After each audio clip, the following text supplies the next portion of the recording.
welcome to this free workshop on starting your own home-based printing business. I'm so excited na i-share sa inyo yung aking journey, mga practical tips, and also a roadmap kung saan kayo ay matutulungan para makapag-setup ng home-based printing business ninyo. Alright, so let me share a little bit about my story bago tayo magsimula sa ating workshop. So marami akong ipapakita sa inyo na mga pwede nyong i-explore na mga products. And then, meron din tayong part ng ating free workshop na magpa-product demonstration ako. So, mag-create tayo ng isang product na sobrang pwede natin gawin sa bahay at pwede din natin pagkakitaan habang nasa bahay tayo. Pero mamaya-maya yan. But I will share a little bit about my story lang kung saan ba nagsimula yung Graceful Homeschooling. So, yung Graceful Homeschooling started during the pandemic, 2020, so naging accidental homeschooling families tayo at that time. So wala tayong option to send our children to school. Kaya lahat tayo halos ay naging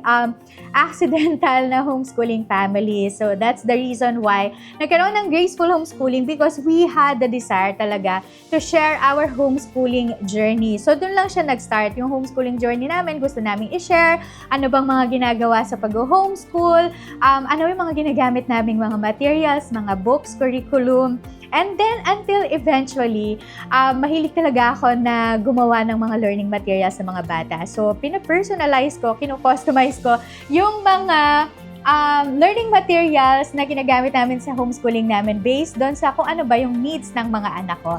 And at that time, ay nakita ng ibang mga mommies at ng mga educators, no, yung mga ginagawa kong learning materials. So, sabi nila, paano kami makakabili nung mga learning materials na to? And after the pandemic, ay nag-set up kami ng ating e-commerce store at doon sila bumibili. So, yun yung naging avenue para makabili sila ng mga learning materials. So, doon nagsimula yung Graceful Homeschooling na Shopee store natin. And then, year 2024, nagkaroon naman ako ng desire na natulungan yung mga homeschooling moms, no? Kasi parang ako ang desire ko lang talaga at the time ay makatulong din sa finances namin. Nung time na yon, sabi ko, nung na-discover ko yung home-based printing business, sabi ko, pwede din itong ituro sa mga homeschooling moms at sa mga stay-at-home moms para kumita din sila habang nasa bahay sila. So, nung 2024 ay sinimulan ko yung tinatawag nating Papers to Profits course. So, yung course na to ay comprehensive guide kung saan tutulungan kayo na mag-set up ng home-based printing business. So, from ano ba yung mga tools, supplies, mga materials na kailangan para makapag-produce tayo ng mga paper products, to paano ba tayo makakapag-create, ano bang mga kailangan natin para makapag-create tayo ng notebook, ng notepads, ng mga journals, mga planners, mga learning materials, up to paano tayo magbebenta or paano naman natin to ibebenta, ipopromote, imamarket, no, yung ating mga paper products. So, yon yung ilan sa mga tinuturo natin sa Papers to Profits course. So, 2024 iyon nag-start. And nag-start lang yung Graceful Homeschooling Plus community. So, we have a community, exclusive community ng mga students ng Papers to Profits, and we call it Graceful Homeschooling Plus community. Nagsimula lang yon sa 100 plus na mga mommies and individuals. So, parang kalahati pa yata doon, mga kaibigan ko, dahil they wanted to support me.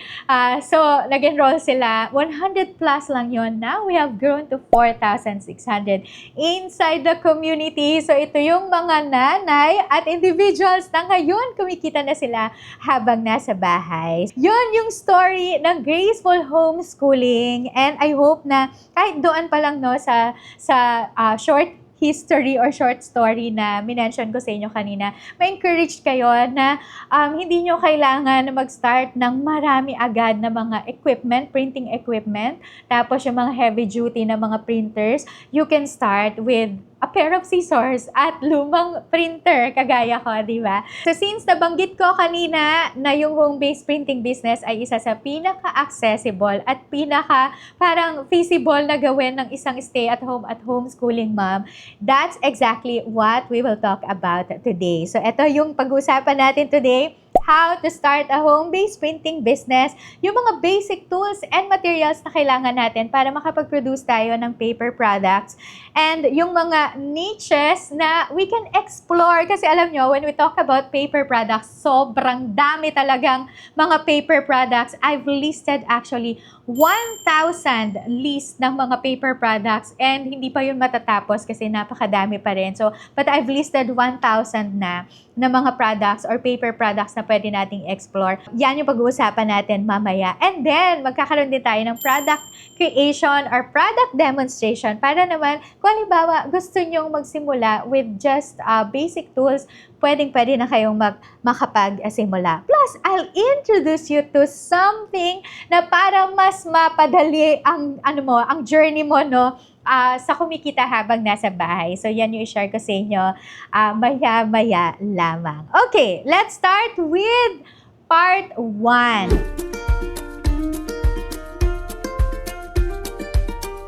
Now, pag-usapan natin ano ba yung mga niches na we can explore when it comes to paper products. So, sinabi ko kanina, napakadami nating pwedeng explore na mga paper products.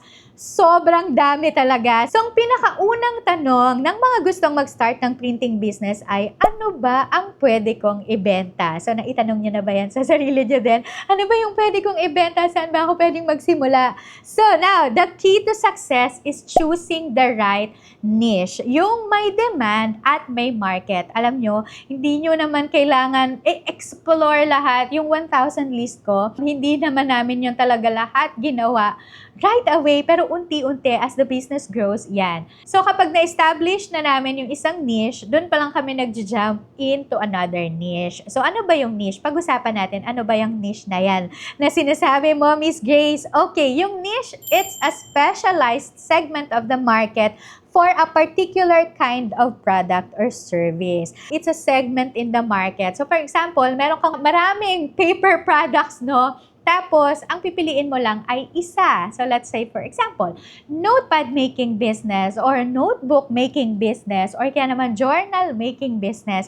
So, yon yung tinatawag natin na niche. So, papakita ko sa inyo ngayon kung ano ba yung mga profitable niches na pwede nyong piliin, pwede kayong magsimula at pwede nyong i-explore. Ready na ba kayo? So, number 1 ay mga notepads. So, yung mga notepads, ito ay isa sa pinakamadaling gawin dahil ang kailangan lang natin para sa mga notepads ay yung ating padding glue. So, padding glue and then utility cutter para i-cut lang natin yung ating mga notepads and we can make or create notepads na pwede nating ibenta ito in the market. I'll show you example ng mga products na pwede nating gawin mula sa ating padding glue. Yan. Okay, so ito yung mga ginawa na natin na mga samples dito na mga notepads. So we have here this one. So, ang tawag ko dito ay mga notepads na naka-expose. So, mamaya meron ako papakita sa inyo pa na ibang notepads. So, here's an example ulit ng notepads. Sobrang daming options din when it comes to notepad. So, pwede kayong gumawa ng mga daily notes, weekly notes, monthly notes. Pwede din naman natin gawin na mga notepads yung mga daily planners, weekly planners, even the devotionals actually, we can do that as well. So, marami tayong pwedeng i-explore, pwedeng gawin na mga notepads. But we can also do mga learning materials na ang gamit natin ay padding glue.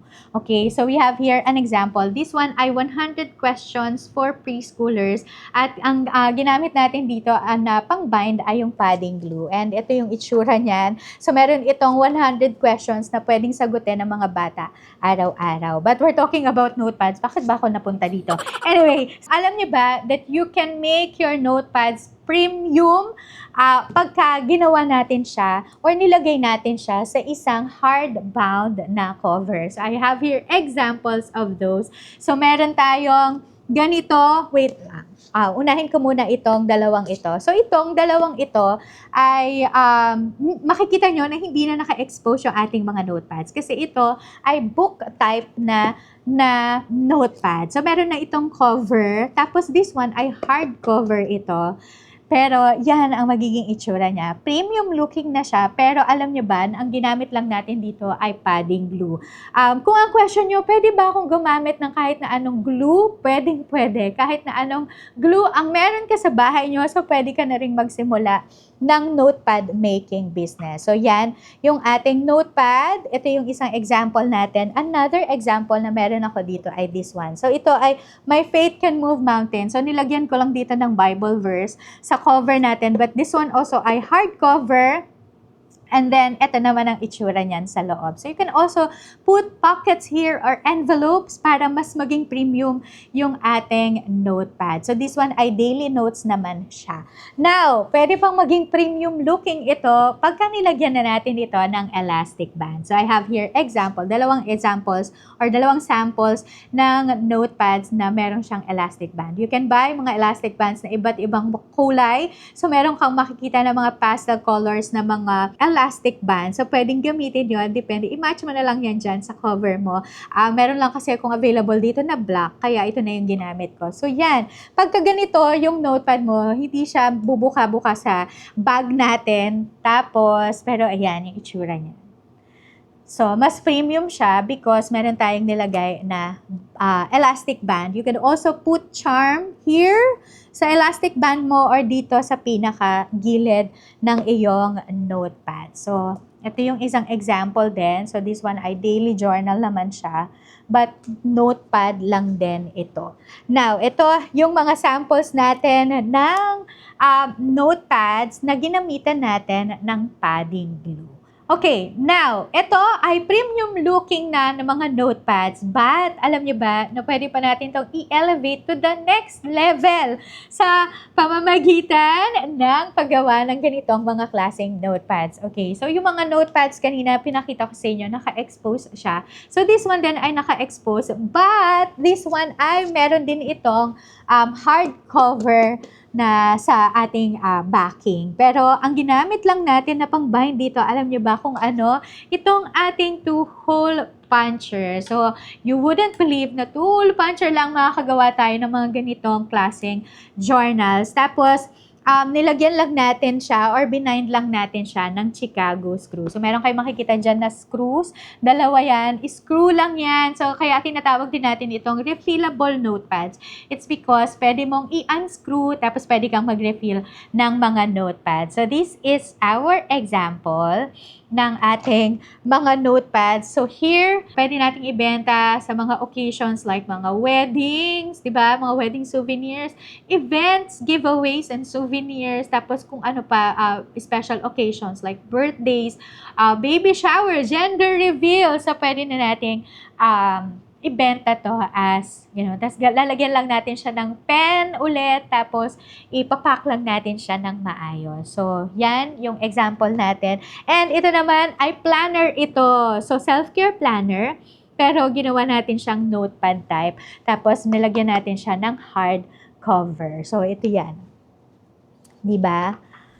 Okay, so notepads pa lang yung pinag-uusapan natin. Wala pa yung ibang mga niches, pero ang dami ko nang napakita sa inyo, no, na mga products when it comes sa notepad. So, isa ulit na pinakamadaling gawin na product or paper product. And probably, yung mga tools na kailangan natin para makapag-create tayo or makagawa ng ganitong product, ay meron na kayo dyan sa inyong mga bahay. So, now we will proceed to the next one, which is the notebook making business or stapled journal making business. Kasi pwede din naman na gawing stapled yung mga journals natin. So, bago ko ipakita sa inyo yung mga samples, I'll show you ano ba yung kailangan natin na tools para dito. So, ang kailangan natin, of course, ay yung ating long arm stapler. So, itong long arm stapler na to, ay importante ito kasi kaya nito na mag-staple hanggang sa gitna ng ating A4 size na bond paper. Yan.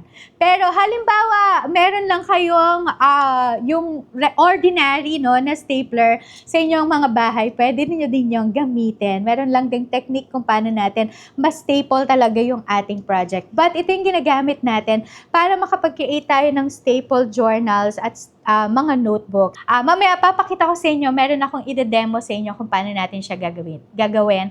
And then also, kailangan din natin ng cutter at ng ruler para naman maikat natin yung mga gilid nito kasi nag-a-adjust yung pages. So, meron talagang lulusot na mga pages. So, we have to clean that out. Kaya kailangan natin ng cutter at ng ruler. So, kung halimbawa wala pang mga rim cutter or kaya paper trimmer or paper cutter, pwede pa rin kayo magsimula ng notebook making business by ditong ating long arm stapler, utility cutter at ruler, and that's it. Pwede na kayo magsimula.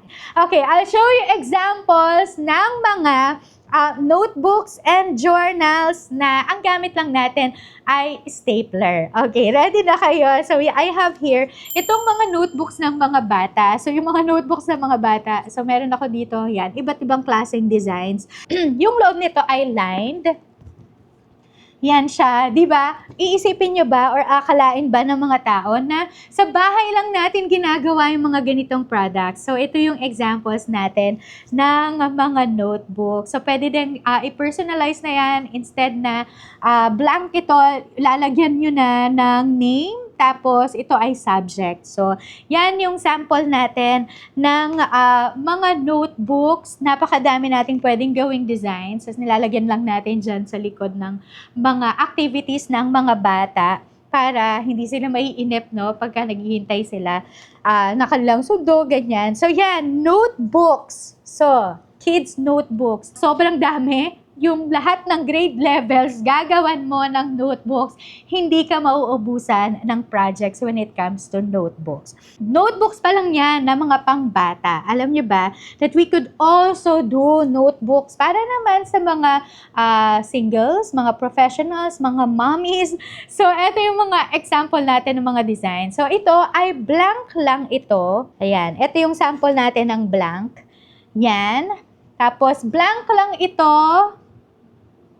Pero alam niyo ba na pwede din ninyong gawin na blank notebook, lined notebook, dotted notebook, or grid notebooks, di ba? Isang design lang, pero iba't ibang klaseng variations. Imagine nyo yan. Tapos ito yung isa pang nating example ng notebook. Ito naman ay, meron na to. Ito ay yung lined na notebook natin. So, yan yung sample natin. So, pwede din na ganito. So, alam niyo yung mga notebook na ginagamit din sa mga weddings, yung his and her, kapag nag-wedding vow sila. Diba? His vow, her vow. So, pwede natin yung gamitin, pwede natin yung gawin. Pwede tayong dun magsimula actually ng ating business. So, ito yung mga examples natin. Ito, blank lang din ito. And, ito, this one ay lined din ito. Okay, iba-ibang klase. Nakita nyo ba yung mga designs ng mga notebooks? Pwede natin gawin. Meron tayong ganito, yan, mga raw illustrations. Tapos yan, merong ganyan na statement notebook kasi meron kang statements dyan. Tapos, mga pambata, pang mga wedding, special occasions. Ito yung para pang relax lang, diba? Tapos pwede din mga florals. Iba't ibang klaseng mga notebooks. Sobrang dami nating mga options. So yan yung examples natin para sa mga stapled notebooks. But wait, there's more. Kasi meron tayong pwedeng gawin din na mga stapled journals naman. So yung mga devotional journals, so hindi lang naman sila pwedeng naka-loop wire lang sila or kaya naman naka-spiral coil. But we can also do yung mga devotional journals na mga staples. So ito yung mga example na ginawa natin dito sa Graceful Homeschooling na mga journals. So we have here, Crowned with Strength. Ito yung itsura niyan. And sa loob niyan, iba-ibang klaseng devotional journal na pwede nating gawin. So, yan. Okay. Tapos, ito pa yung isang example natin. So, we have here, She Walks in Faith naman. So, ito ay staple journal lang din siya. And ito din yung laman. Yan. Okay? Tapos, ito din, Becoming Her. So, this one is kinda like book type-ish na siya, na devotional. Kasi medyo mas marami na yung kanyang mga wordings. Tapos, at the end of the chapter, doon lang nagkakaroon ng reflection. Yan. Pero, it's more of, parang book type na siya. So, ito, yung Becoming Her na devotional journal. Okay, hindi lang mga journals, hindi lang mga notebooks ang pwede natin gawin na stapled, pati na rin mga planners. Okay, so pwede natin gawin yung mga planners na staple. So, ito yung mga examples ko dyan. So, we have here this planner, and then work from home planner para sa mga nagwo-work from home. And then, ito naman yung para sa mga homemakers, mga mommies na kagaya ko. So, talking to God in the kitchen sink. So, yan yung mga notebooks, journals, planners na ang ginamit lang natin ay itong long arm stapler, utility cutter, at ruler. So, napaka-simpleng gawin. Pero, alam nyo ba na sobrang mabenta talaga. Meron sa community natin talagang nung nag-start ng klase, back to school, grabe, kinukwento nila na hindi na sila natutulog, tumatagos na sila sa pader dahil hindi maubos-ubos at hindi matapos-tapos yung orders nila ng mga notebook. So, ganun din sa mga journals and planners nung pagpasok ng taon na 2026, grabe, sobrang dami nilang orders ng mga planners at mga devotionals, yung mga pangregalo ng mga tao nung Pasko. Grabe, dami ng kanilang mga pa-orders when it comes sa mga devotional journals and planners. Okay, so I'm gonna show you an example pa ng product na ginamitan ko naman nitong 6-hole puncher or binder puncher na tinatawag. So, 6-hole to. Tapos, ano lang to, parang para lang din siyang puncher talaga, 2-hole puncher. So, ganyan lang siya. Pero ito ang outcome ng ating product for that. Natatandaan nyo yung parang mga binders na nabibili natin sa mga stationery store, mga school supplies. So, yan. Pwedeng-pwede na natin yung gawin sa bahay. Ito naman, example ito ng journal din, no? Keep Dreaming. So, it's a devotional journal, pero yan yung loob niyan. So, naglagay lang tayo dito ng binder clip. Tapos, 1-hole puncher lang ang ginamit natin dito para maikabit natin yung binder clip. Hindi natin kailangan ng heavy duty na equipment. Simple lang yung paggawa nito. Kayang-kaya natin siyang gawin sa bahay. Pwede na tayong magsimula kahit wala tayong mga heavy duty na equipment. Okay. Another one ay this one. Ito namang 6-hole puncher. So, yung 6-hole puncher naman natin, kala nyo lang maliit ito, pero this one is small but incredible talaga. Dahil ang pwede natin gawin dyan ay pwede na tayong gumawa ng mga learning materials na naka-spiral coil naman siya. So, ito yung example natin. Kanina pinakita ko sa inyo ito. Yung naka-padding glue, but we can also use or do this. This one is more durable kasi pag padding glue, medyo nangangalas-ngalas yung di ba? Yung mga pages natin. Pero pag naka-spiral coil siya, yan. So, maganda na talaga siyang tingnan. So, medyo mas pwede nating taasan ng presyo ng konti pag naka-spiral coil na yung ating project. Another one na pwede natin gawin, gamit lang ang 6-hole puncher ay this one. So, meron lang ako dito na plastic binder, tapos itong plastic cover, tapos plastic binder, frosted na plastic cover ito. Tapos, nilagay ko lang dito yung How to be a Good Friend na devotional journal. Pero ang ginamit natin dito ay 6-hole puncher. So, yan yung mga pwedeng, let's say, pinakamadaling gawin na mga paper products when it comes sa pagsisetup ng home-based printing business. So, yan. Gamit lang ang mga basic tools. Hindi natin kailangan ng mga binding machines, ng iba pang mga printing equipment para makapag-produce tayo ng mga ganitong products. Kailangan lang natin yung mga basic tools like padding glue, 2-hole puncher, 6-hole puncher, long arm stapler na probably meron na kayo dyan sa inyong mga bahay.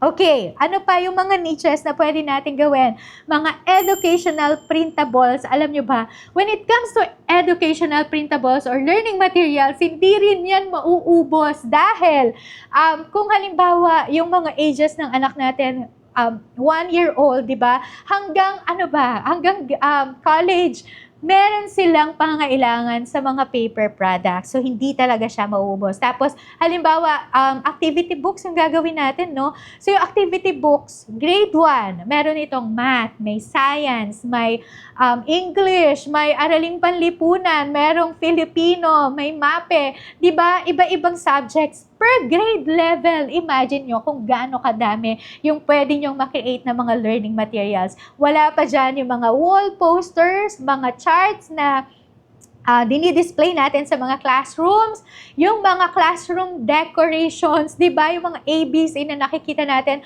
wala pa dyan, pero napakadami na nating pwedeng i-explore. So, yan yung mga educational printables or materials plus mga worksheets, flashcards, napakarami talaga. Ano pa? Stickers and labels. Also, meron tayong magandang demand for stickers and labels. Personalized mga stationery. So, ito naman yung mga kino-customize na natin. Like, for example, nagpagawa yung ganitong company, ipa-personalize natin yung mga notepads, yung mga notebooks nila, mga journals. Ano pa? Mga business essentials like mga thank you cards, loyalty cards, mga branding stickers. Yan yung pwede din nating niche na i-explore. And another industry na sobrang laki talaga na hindi ka rin mauubusan ng mga paper products or paper projects ay yung events and party needs industry. So, pwede kang gumawa ng mga invitations, party banners, cake toppers, menu cards, ano pa, yung mga ginagamit sa mga baby showers, yung mga games no, na ginagamit sa mga baby showers, gender reveal, at kung ano-ano pang mga different occasions. Hindi ka talaga mauubusan dyan. So, yan yung mga profitable niches na pwede nating i-explore at pwede kayong magsimula. Pero I'll encourage you talaga na hindi nyo kailangan ng mga heavy duty na mga printing equipment para makapagsimula. Kasi pwede kayong makapagsimula with just basic tools.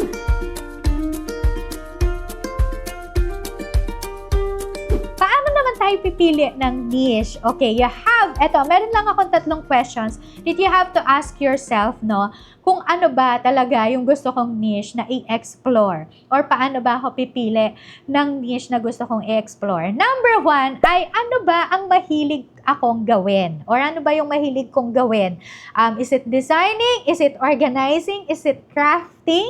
Kasi marami talaga, di ba? Halimbawa, yung mga events and party needs, more of the crafting side na to. Kasi nga, kailangan mong mag-create ng iba't ibang mga klaseng mga craft, no, na match talaga siya or naka-align siya doon sa event ng isang business or ng isang tao. So, yan. Ano ba yung mahilig kong gawin?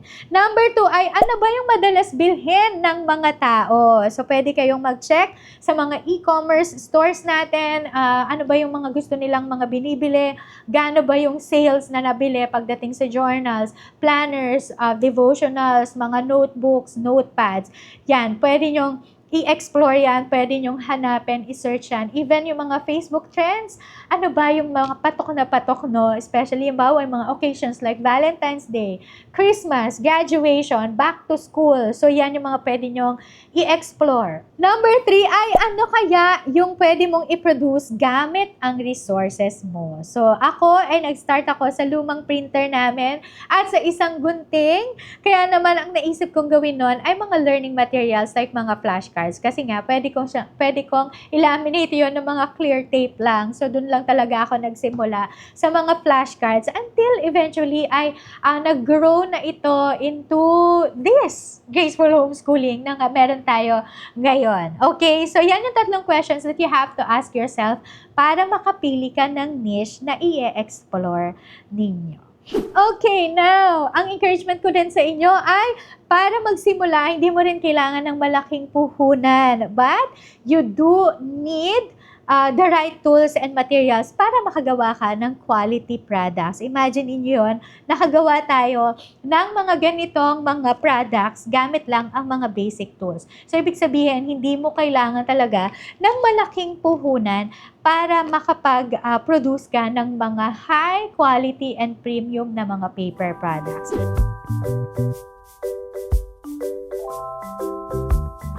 Now, pag-usapan naman natin, ano ba yung mga basic tools and materials na kailangan natin para makapag-create tayo ng mga paper products. Pag-usapan natin, syempre, dahil tayo ay nasa isang home-based printing business, ito ay printing business, hindi mawawala ang printer. So, yung printer natin ay pwede kayong mag-start with the basic printer, basic models ng mga printers na meron out there in the market. But now, ang encouragement ko sa inyo, kung meron kayong lumang printer sa inyong mga bahay, pwede din kayong magsimula dyan. Kagaya ko na nag-start lang ako sa lumang printer namin.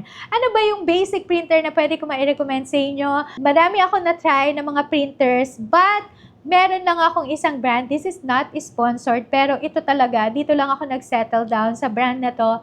At yung brand na to ay Epson. So, you can start with Epson L121 para makapag-produce ka ng mga learning materials, tsaka ng mga notepads, and even yung mga notebooks, no? Pwede mo rin gamitin dyan sa mga yan. So, Epson L121, nasa around 5,000 to 6,000 pesos yung pinaka-basic model ng Epson L121. Ano pa? So, ano pang kailangan natin? Kailangan natin, syempre, yung paper, papel. Ano ba yung mga papel na ginagamit natin para makapag-produce tayo ng mga paper products, okay? So, ito yung ginagamit ko na paper para sa mga inside pages, sa mga notepads, inside pages ng mga notebooks, ng mga journals, devotionals, learning materials. Ito yung ginagamit ko. So, this one ay paper 1 na 80 GSM. This is not sponsored. Walang sponsor dito sa video na to, pero ito yung mga ginagamit talaga natin dito sa Graceful Homeschooling. So, paper 1, 80 GSM. So, halimbawa, ang gagawin nyo na product ay yung mga coloring books, no? Pwede kayong gumamit ng 100 GSM kasi para maiwasan natin na nagbi-bleed out sa kabilang page yung mga coloring materials, especially kung ito ay mga brush pens, watercolor pens.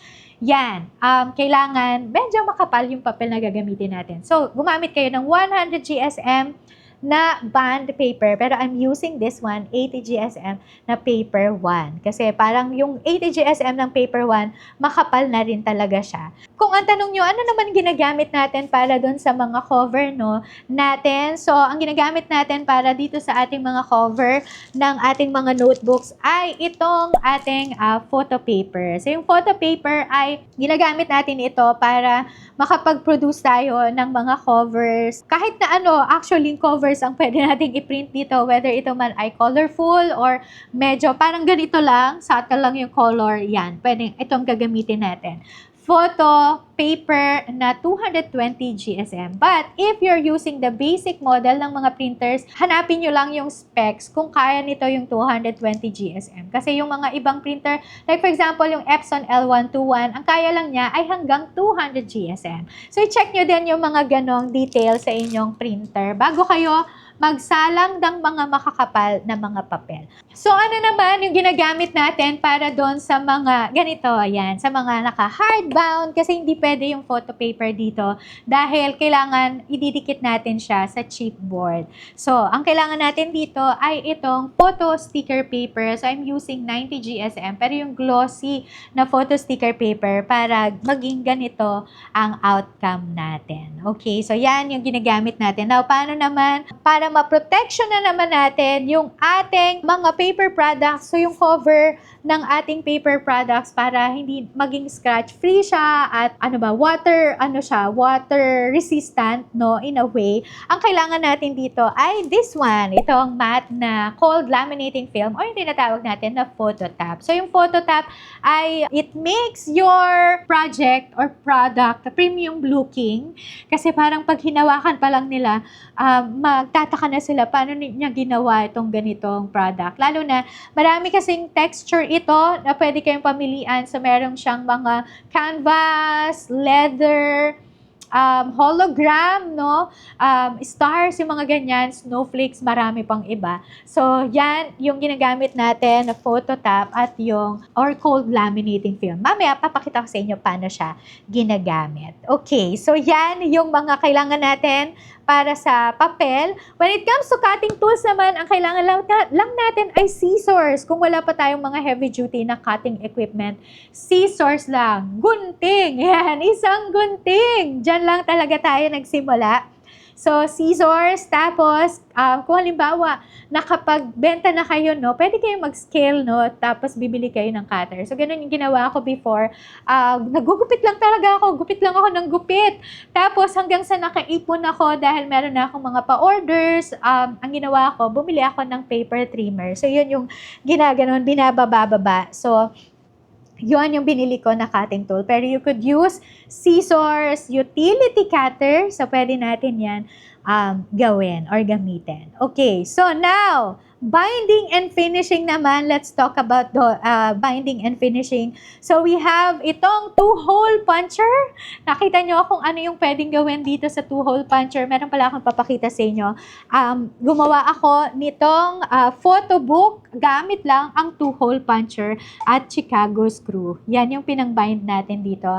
And ito yung itsura niyan sa loob. So, ito yung Europe trip namin and ginawa ko siya na photo book or photo album. Pero gamit lang natin ay two-hole puncher.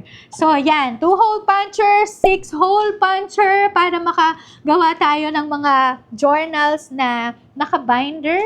And yung kaninang pinakita ko na naka-spiral coil, pwede din tayong gumamit ng long arm stapler para sa ating mga stapled journals, notebooks, planners, and devotionals. And of course, hindi din pwedeng mawala yung design software. So kung halimbawa, you're into designing, gusto mong mag-design ng mga paper products mo, you can do that. Basta meron ka lang design software. I'm using Canva kasi ito na yung pinaka beginner-friendly. Ayun pala yung term doon. Beginner-friendly, tapos may free pa. Di ba? May Canva free pa. So, halimbawa, you're just trying, no? Parang gusto mo lang subukan muna. So, you can use Canva free and then makakapag-design ka na ng mga paper projects mo or paper products. You could also do or use Photoshop or Illustrator if you are into graphic design naman. So, yan yung mga pwede mong gawin na design software. Okay, so ang tip ko sa inyo, you start with the basic materials or basic tools muna. Sa habang lumalaki yung orders mo, habang nag-grow ang business mo, that's the time that you scale up. So, hindi nyo lahat, yung makikita nyo dito na mga tools namin, mga equipment natin, hindi natin binili to all at the same time. So, binili natin ito ng, ng paunti-unti, no? Nag-iipon kami, tapos, okay, pwede na tayong bumili ng rim cutter. Tapos, halimbawa, yung corner puncher, no, ginagamit ko sa mga flashcards, I started with a handheld lang. So, handheld lang to. Tapos, ang ginawa ko noon, nakaipon ako, bumili ako ng mas malaking handheld na puncher. Tapos, nakaipon ako, bumili ako ng desk naman. Tapos, yung ginagano na lang siya. Tapos, hanggang sa nakabili na ako ng heavy duty. Ayun no, heavy duty na corner rounder. So, hindi lahat ng makikita nyo dito, binili natin all at the same time. Pero, as the business grows, doon tayo nag-scale ng ating mga equipment. Or nag-invest tayo in a way, no, ng mga equipment natin. Or nag-a-upgrade tayo. Yun pala yung tamang term. Nag-a-upgrade tayo ng ating mga tools and equipment.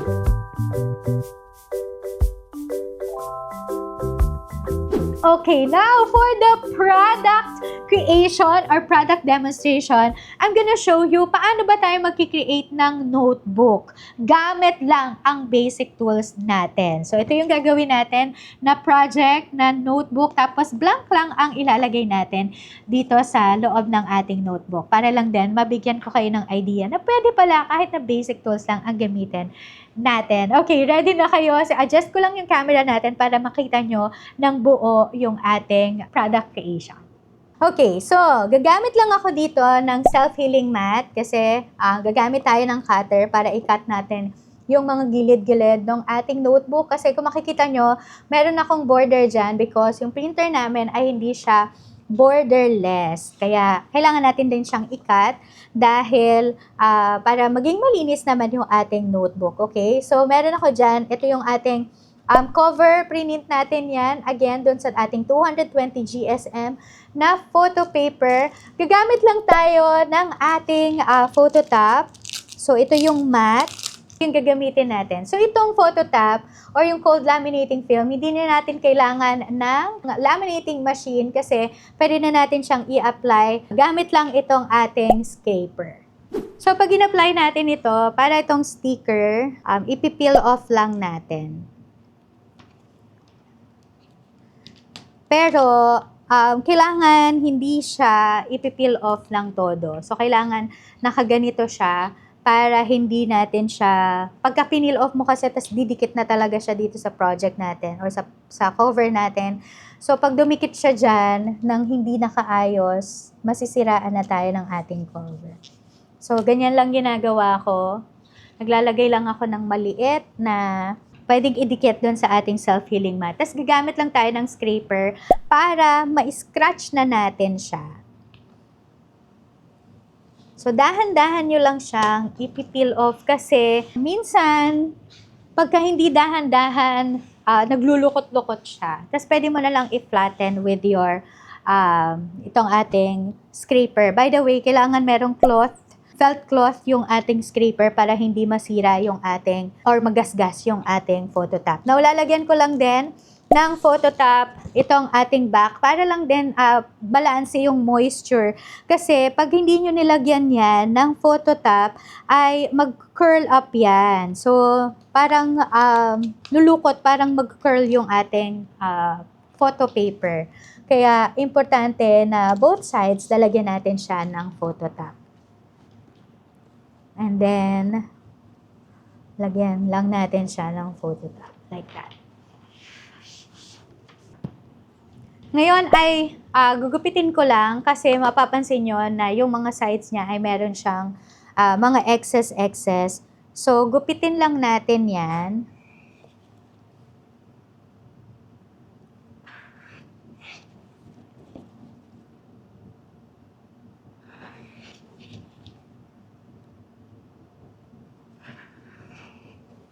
And then, ang gagawin natin ay tutupi natin ito para lang makita natin kung nasaan yung gitna niya.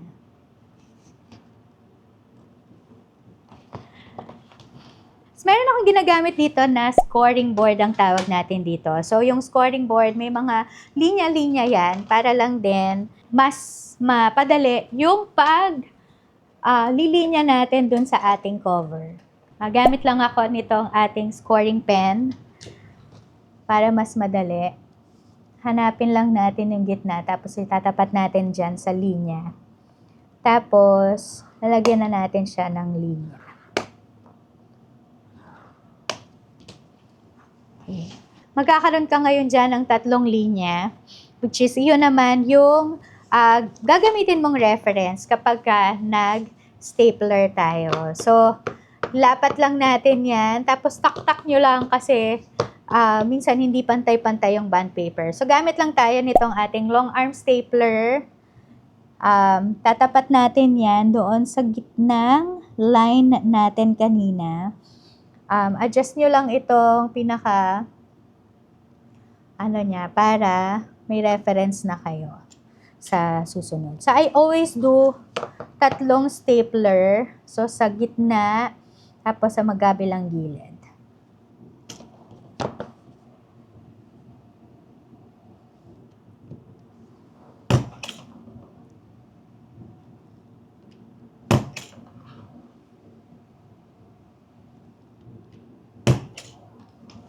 Okay. So, pag nagawa mo na yan, ang kailangan mo namang next na gawin ay ikakat natin itong mga gilid-gilid just because hindi siya pantay-pantay. Hindi talaga siya magpapantay-pantay dahil nag-a-adjust yung mga pages natin sa loob.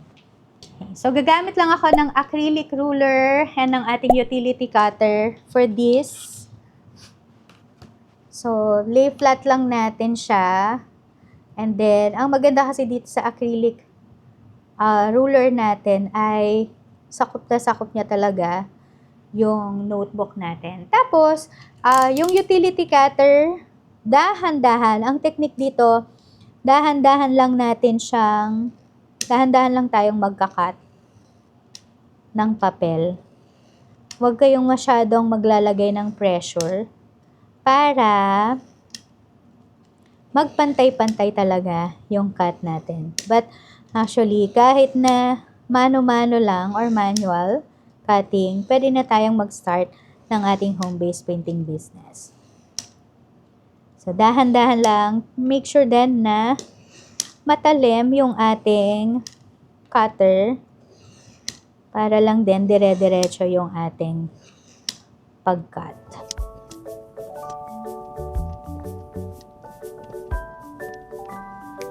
Alright. So, na-cut na natin yung ating gilid. So, ito namang magkabilang gilid ang ika-cut natin.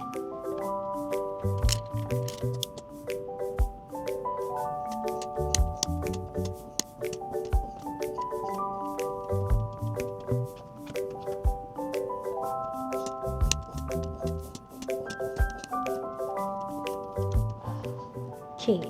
So, we're done with our notebook. So, ito yung ating blank na notebook. And, yun lang, ginamit natin, stapler, long arm stapler, ruler, cutter, and then itong self-healing mat so we can produce mga paper products such as stapled notebooks. So, di ba nakita nyo kung paano tayong pwedeng makapag-create ng mga paper products gamit lang ang mga basic tools at mga basic supplies na probably meron nga sa ating mga bahay. So, nakagawa tayo ng stapled notebook, kagaya nito, na ang gamit lang natin ay long arm stapler, tapos meron tayong acrylic ruler, and then cutter. Tapos, yung ginamit lang natin na materials dito ay 80 GSM na bond paper, tapos photo top, at para dun sa cover naman ay photo paper. So, that's it. Nakagawa na tayo ng ating paper product na pwede na nating ibenta, i-market, at pwede na ding magsimula yung kumikita natin habang nasa bahay journey. So now, ready ka na bang malaman kung paano naman kita matutulungan na makapag-set up ng home-based printing business mo kagaya ng 4,600 na mga mommies at individuals na ngayon ay kumikita na sila habang nasa bahay. So, kung gusto mong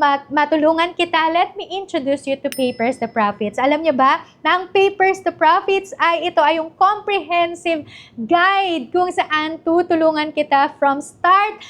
Hindi siya matatapos kasi continuous learning talaga ito. So from start, ano ba yung mga materials na kailangan mo, supplies na kailangan mo, saan ba sila bibilhin, hanggang sa makapag-create ka, paano ba mag-create ng mga paper products, kagaya nito, kagaya ng pinakita ko sa inyo kanina na mga products, mga journals, planners, devotionals, notepads, learning materials, paano ba i-create ito, hanggang sa paano ko ba i-market ito, paano ko ibebenta, ipopromote, ano ba yung gagawin kong captions sa social media ko. So yan yung tinuturo natin sa Papers to Profits. At hindi lang yan, dahil when you enroll sa Papers to Profits course, eto na, grabe na yung makukuha nyo dito talaga. So, makakuha kayo or makaka-receive kayo ng hundreds of templates and printables na pwede nyo nang ibenta in digital format or in physical products. So, tutulungan namin kayo kung paano nyo ba ito ibebenta in digital format,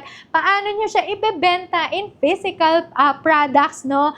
Pero hundreds of templates and printables na ang meron tayo sa ating templates library. So, kaya siya templates library dahil nga iba-ibang klase. So, meron dyang notepads, may notebooks, may kids resources, meron tayong journals, planners, mga devotionals, mga raw illustrations na you can use to any of your creative projects. So, isa pa lang yan sa access na ma-receive nyo when you enroll sa Papers to Profits. Ano pa?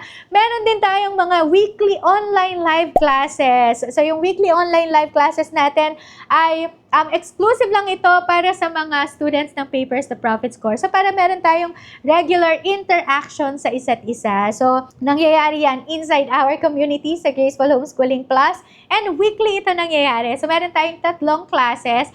Ang tawag doon sa 3 classes natin ay print class, product creation class, and launch class. So, sa print class, dinidiscuss natin dyan ano ba yung mga pwede nating explore, ano ba yung mga materials na gagamitin natin, paano tayo mag-set up ng home-based printing business. Dyan natin pinag-aaralan in-depth yung mga ganitong mga topics and lessons. Sa product creation naman ay monthly nagkakaroon tayo ng iba't ibang klaseng exploration kung paano natin i-create yung mga products like photo book, journals, planners, mga learning materials, paano natin sila i-create, ano mga materials na kailangan natin para makapag-produce tayo ng ganitong mga products. And syempre, launch class. Yung launch class naman, ay paano ba natin ipopromote, no? Meron kang ang product pero hindi mo alam kung paano siya i-promote, paano siya i-market, ano bang lalagay kong captions, paano ko ba ipopost sa aking mga social media. So yan yung usual questions na nare-receive natin. Kaya ginawa natin yung launch class para complete na talaga siya mula paano ka mag-set up ng home-based printing, paano ka mag-create ng product, hanggang sa paano mo i-market ito. Meron din tayong costing guide kung saan naman tutulungan kayo, meron tayong lesson dyan, paano natin siya i-cost, paano natin siya pepresyohan. Kasi yan yung mga topics na medyo mahirap talaga, no? Paano ba natin siya ipepresyo or pepresyohan. So yan yung mga dinidiscuss natin during the online live classes natin. Meron din kayong lifetime access sa Graceful Homeschooling Plus community. Wala na tong iwanan talaga, pang buhay na tayo magsasama-sama sa ating community. So ito ay exclusive lang para sa mga students ng Papers to Profits course. And also, meron din tayong access to our partner printer. So nakita na namin yan na some of you probably wala pa kayong mga printing equipment, wala pang printer. Paano ako makapag-start magbenta ng mga physical products kung wala pa akong mga printing equipment? So huwag kayong mag-alala because nakita na natin yan. So meron tayong access to our partner printer kung saan pwede kayong magpa-print ng inyong mga products at pwede na kayong magsimulang magbenta ng physical products. So, meron bang minimum quantity? The answer ay wala. Kahit sample lang ng journal ang gusto mo, pwede na kayong magpa-print sa ating partner printer. So, meron tayong mga students, no, na talaga nakipag-partner sila sa ating partner printer. So like for example, si Andrian, isa siya sa mga students, siya ay isang OFW. So wala siyang means to really produce mga physical products. So nakipag-partner siya sa ating partner printer. At ngayon, alam niyo ba na nakapag-put up na siya or nakabili na siya ng iba pang mga printing equipment such as mga heat press, mag press, at iba pang mga printing equipment na nag-upgrade ng kanyang business. So yan yung isang access niyo ba pag nag-enroll kayo sa ating Papers to Profits course. And of course, meron din kayong mga marketplace access. Yung marketplace access, halimbawa, nagbebenta na kayo ng inyong mga templates, yung sarili nyong templates ha, hindi yung nabili lang natin sa iba pang mga groups. Yung sarili nyong produce na templates, pwede nyo na din yung ibenta sa ating community. At iba pang mga income opportunities. Alam nyo ba na meron din kayong affiliate program na pwedeng gawin inside Papers to Profits. So, pwede kayong makapag-earn ng 25% or 325 pesos kada successful enrollment, no, sa Papers to Profits. So, yun yung isa pang access or business opportunity na pwede nyong gawin inside Papers to Profits course. And also, meron kayong mga video lessons, video tutorials, kung paano talaga tayo mag-setup ng home-based printing business natin. So, marami pang iba. But wait, meron nakipapakita sa inyo. Magkakaroon din kayo or makaka-receive din kayo ng e-books natin sa ating Papers to Profits. So, this one ay yung ating Papers to Profits course book. So, ito ay comprehensive na rin ito. Nandito na lahat. Nilagay ko na to lahat dito sa ating course book. So, para na din itong thesis or business plan na, yan, meron din itong mga worksheets na pwede nyo ding sagutin. Pwede nyo na din itong i-print. Okay? Pwede nyo i-print at pwede nyo gamitin as you go through sa mga video lessons natin. So, nandito na yan sa ating course book. Lahat ng kailangan nyo para makapag-setup ng home-based printing business. Yan. So, nandyan na yan. Tapos, meron din kayong free na mga mini e-books na makukuha. Ito yung From Post to Profits. Paano ba yung mga captions natin? Ano bang ilalagay ko sa aking post? Yan yung nandito na sa ating post, From Posts to Profits na mini ebook. So, yan. Tapos, meron din kayo marireceive na how to market and sell with confidence. Ito naman ay ebook din ito kung paano naman ninyo i-market din yung inyong mga paper products. So, nandito na din yan sa ating mini ebook. You will also receive my book na diary ng kumikitang nanay habang nasa bahay. So, nandito naman yung 5 income streams na ginagawa natin dito sa Graceful Homeschooling para kumita tayo ng extra, no, habang nasa bahay. So, makaka-receive kayo ng copy. But itong mga e-books natin at itong ating course book ay hindi nyo pwedeng ibenta ito because ito ay exclusive property ng Graceful Homeschooling. So, yan. At marami pang iba. So, continuous learning ang gagawin natin dito sa Papers to Profits. Ang question ng marami, one-time payment ba to? Tapos nag-expire ba yung membership natin or nag-expire ba yung ating access? Well, the answer is this is just a one-time payment but lifetime access. Kaya sabi ko sa inyo kanina, panghabang buhay na. So lahat ng upgrades, lahat ng mga add-ons, additions, additionals, no? Lahat na maiisip nyo na add. Yan, ay marireceive nyo when you enroll sa Papers to Profits because this is just a one-time payment but lifetime access and lifetime learning. Now, my question for you now is, ready ka na ba to build a business that fits your life na pwede mong gawin siya at kumita ka habang nasa bahay? So, kung kayo ay interested dito, mag-comment lang kayo ng how dyan sa comment section and I'll send you the details, full details kung paano ka makasama sa kumikita habang nasa bahay journey today. Okay? So, wag nyo nang talagang palampasin ito. Wag na kayong magdalawang isip pa. Yung learning fee natin is just 1,300 pesos sa lahat na nang banggit ko at sa mga future upgrades, sa future lessons, future workshops, future sessions na meron tayo, marireceive nyo pa rin itong mga ito. And I assure you that your dream business will start today when you enroll sa Papers to Profits. So, thank you so much for joining us today sa ating free workshop. I hope nakatulong ito. I hope na na-spark natin yung inyong mga passion in creating paper products, no? At ang hope ko talaga ay talagang ma-realize nyo na hindi ko pala kailangan ng mga heavy duty na mga equipment or ng mga mamahaling printing equipment. Ang kailangan ko lang pala ay basic printer, mga basic tools at basic materials. Makakapagsimula na ako ng aking home-based printing business at masisimulan ko na rin yung aking journey sa kumikita habang nasa bahay. So, thank you so much and I hope na makikita ko kayo sa ating classroom. So, mag-enroll na kayo sa Papers to Profits and I'll see you sa ating classroom. Thank you so much. Before we end, okay lang ba na ipag-pray ko kayo? I'll pray for you. Lord, maraming salamat for today. Thank you so much for our free workshop. Maraming salamat dahil meron kaming mga natutunan ngayon na pwede na naming i-apply, Lord, as the moment mag-end pa lang itong aming free workshop, pwede na naming i-apply ito. Pwede na kami mag-shop sa aming bahay, hanapin kung ano yung mga tools, mga supplies na meron na kami para makapag-start kami ng home-based printing business. I pray, Lord, that you continue to flourish, Lord, yung mga seed of passion na meron kami sa aming mga puso, whether that's creating mga learning materials that would bless children, Lord, whether ito man ay mga journals, devotional, or mga planners that would bless, Lord, people, Lord. I pray that you continue to flourish and nourish, Lord, yung mga seed of passion in our hearts.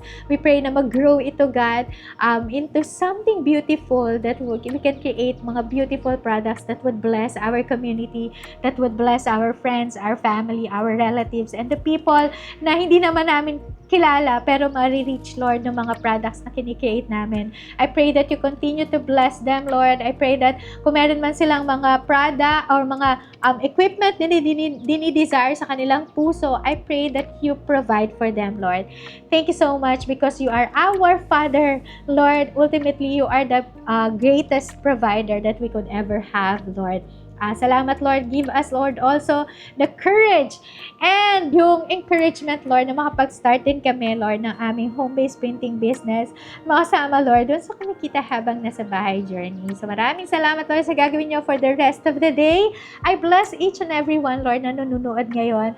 Thank you so much, Lord. I pray that you would shower them, Lord, blessings upon blessings, Lord. Thank you so much. And I declare this word, Lord, na sabi niya sa Psalm 23, that surely goodness, love, and mercy will follow me all the days of my life if I will dwell, that I may dwell in the house of the Lord forever. So thank you so much, Lord. I bless all the audience, the viewers na meron tayo ngayon, Lord, dito sa ating free workshop. Thank you, Lord, for what you're about to do in our lives. Excited kami sa mga breakthroughs namin in the coming days. So, thank you, Lord. We love you, Jesus. This we pray in the mighty name of Jesus. We pray.